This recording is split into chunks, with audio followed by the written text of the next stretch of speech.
প্রিয় শিক্ষার্থীবৃন্দ, আমরা তো সংক্ষিপ্ত প্রশ্ন এতদিন করাইলাম, কিন্তু উৎপাদকে বিশ্লেষণ করাইছি, মিডল টার্ম করাইছি, কিন্তু এই ভগ্নাংশযুক্ত মিডল টার্ম কিন্তু তোমাদের এখন পর্যন্ত আমি করাই নাই।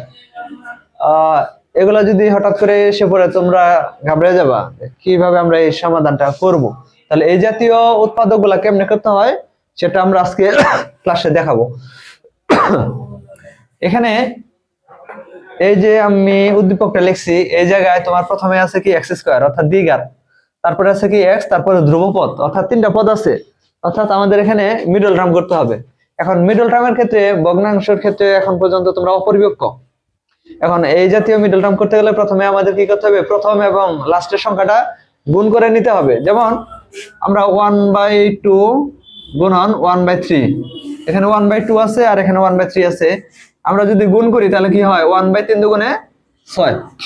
তাহলে আমাদের এই যে মাঝখানে যে সংখ্যাটা আছে 7/6, এই 7/6 কে এমন ভাবে ভাঙাইতে হবে যাতে কি হয়, গুণফল 1/6 হয়। যেমন আমরা যদি 1 এর সাথে 1/6 গুণ করি তাহলে কি হয়, 1/6। এখন 1 + 1/6 আমরা যদি লসাগু করি তাহলে কত হয়, 6। তাহলে 6 আর 1 গুণ করলে 6 প্লাস। প্রিয় শিক্ষার্থীবৃন্দ, আজকে আমরা নবম এবং দশম শ্রেণীর সাধারণ গণিতের সংক্ষিপ্ত প্রশ্ন, এই টাইপ যে সংক্ষিপ্ত প্রশ্নগুলো আসে আমরা সলভ করাবো। এগুলা সংক্ষিপ্ত অথবা ক নম্বরে তোমাদের জন্য ভেরি ভেরি ইম্পর্টেন্ট। আচ্ছা, প্রথম 1 নম্বরটা দেখো, দেওয়া আছে